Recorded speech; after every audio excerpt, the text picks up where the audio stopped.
সমগ্ৰ ভাৰতবৰ্ষতে আপোনালোকেতো জানেই চৰকাৰী জনবিৰোধী নীতিৰ ফলত সমগ্ৰ দেশে আৰু দেশৰ প্ৰতিখন জিলাই আজি এই জেল ভৰা কাৰ্যসূচী কৰিছে 8টা দাবীৰে।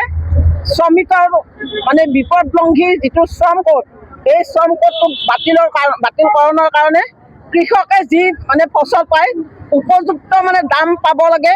এইটো কাৰণত মহিলা যে মজুৰি দিয়ে এই মজুৰিটোৰ বৈষম্য ৰাখিব নালাগে। অংগনবাদী কৰ্মী, সহায়িকা আৰু ৰন্ধন কৰ্মী, আশা এইসকলে কি সদায় মানে আঁচনিতেই মানে জহি খহি যাব নেকি? এওঁলোকৰ চৰকাৰীকৰণ নাই, কামবিলাক চৰকাৰী কৰিব লাগে, কিন্তু তৃণমূল স্তৰত যিখিনি কাম কৰে সেই মানুহখিনি মানে চৰকাৰী নহয়। ঘাত প্ৰতিঘাত বহুত আছে।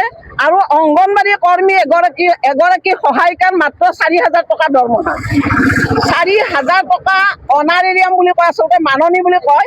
এই 4,000 টকা মাননিৰে বৰ্তমান মূল্য বৃদ্ধিৰ বজাৰত হাবু ডাবু খাইছে, মানে মানুহখিনিয়ে হাবু ডাবু খাইছে।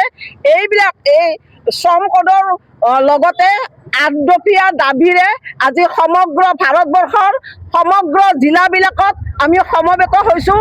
চৰকাৰী জনবিৰোধী নীতিৰ ফলত কি হৈছে আপোনালোকে দেখিছে। সিদিনাখন দিল্লীত ছাত্ৰ সমাজো জাগি গৈছে, য'ত নেকি ধৰ্মেন্দ্ৰ প্ৰধানে পদত্যাগ কৰিবলৈ বাধ্য হৈছে।